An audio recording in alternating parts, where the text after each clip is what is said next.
Hello, my name is Benjamin Hart. I'm an American attorney and the Managing Director of Integrity Legal here in Bangkok, Thailand.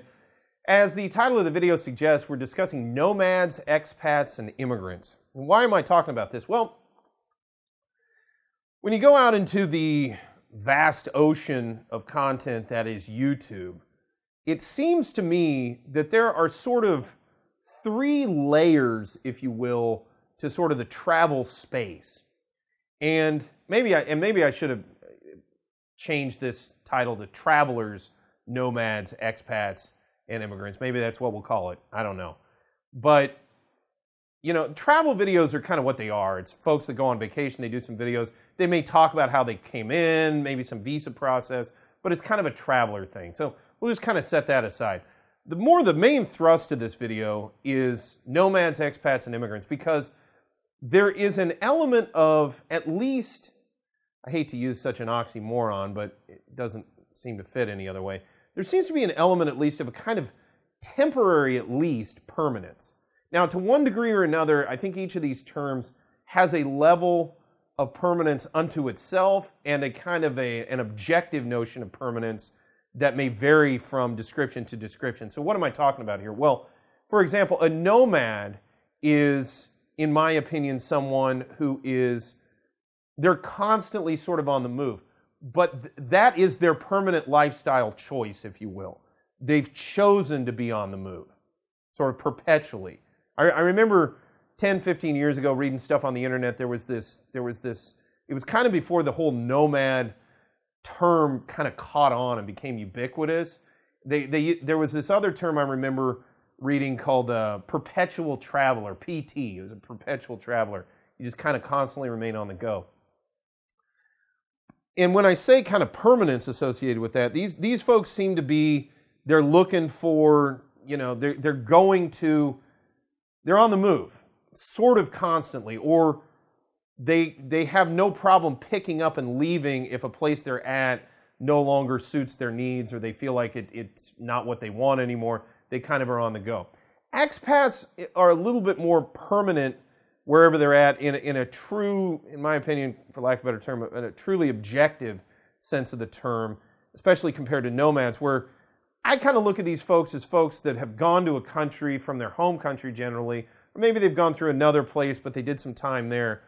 But they kind of view where they're at as where they're going to stay, at least into the reasonably foreseeable future. And they're not really looking to remain perpetually on the go.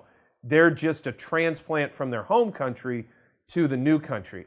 Now, the difference between them and immigrants, I think the difference between a nomad and an immigrant is pretty obvious, but expat and immigrant, it seems to be, you know, I've seen a lot of things out there that says that it's sort of a Western phrase because Westerners don't think of themselves as immigrants. And let me be clear, and sort of in interest of full disclosure, I do think of myself as an immigrant. I have for quite a long time.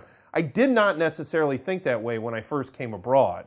Roughly the first 2 or 3 years I was outside the U.S., I considered myself an expat where I was at the time. And because my presumption was I was going to go back home. It's just a matter of home. It's just a matter of if and when, and not if so much, but when. It might be a long time, but it was at some point I felt like I thought that I was going to return back to the United States. As time went on, that mindset changed, and when it really crystallized in my mind, I just made the decision that, yeah, in fact, I was an immigrant, and I needed to go ahead and act accordingly, regularize my status in the country that I had immigrated to. And I think folks, you know, I deal with a lot of immigrants to the United States, and that's basically their mindset from the get-go. Expats, it's a little bit more, yeah, I'm abroad, but I intend to return to my home, you know, as soon as it becomes convenient, or I feel like doing it, or circumstances are such that I'm required to return, whatever. The presumption is expats are returning to their home country. Now, this is kind of where the analysis on this gets a little bit nuanced, because I think there's a lot of folks that consider themselves an expat when they've really veered over into immigrant territory, and probably should go ahead and really seriously considering themselves an immigrant, because they're doing themselves a lot of favors by by sorting out their immigration status in their, and I'll take Thailand as the example, immigration status in Thailand, because failure to do so, oftentimes in a timely manner, it's really sad to see this when folks are getting ready to retire here in Thailand. You know, they've been working for a major outfit over here, local or a multinational, and they've done X number of years, and now they're saying, you know what, now that I think about it, I realize I just want to live in Thailand. Can you help me, for example, get PR? And frankly, if you're already retired or you're right on the cusp of leaving your job, it can be very problematic to process that. But if you come to that realization midway through your career and you realize, hey, I've got enough time in, I could probably go for this, maybe it's not a terrible idea to have that option out there, you know, for the future that I can be a PR. You know, that's a good idea. I definitely think it's a good idea for expats, in my opinion, especially as the years roll on, to constantly reassess themselves and make sure that you are indeed an expat. You are in fact an expat, and you haven't kind of veered over into that immigrant category, because failure to sort of realize that about oneself, I think, can cause a lot of confusion and consternation for that person later on. Now, different people have different things. I'm not trying to impose my own paradigm on anybody. I'm just simply saying, you know, when I realized that I was an immigrant, far less of an expat, I did have to change the way I was doing some things, and it took a lot of time and resources to deal with getting regularized status, but it was beneficial, and I definitely think it will be beneficial longer term.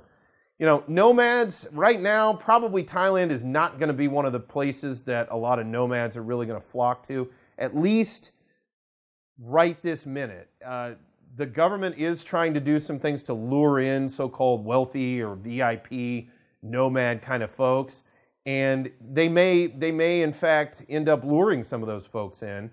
We've yet to see some of the rules that they're talking about promulgating with respect to certain long-term visas and things associated with those kind of folks.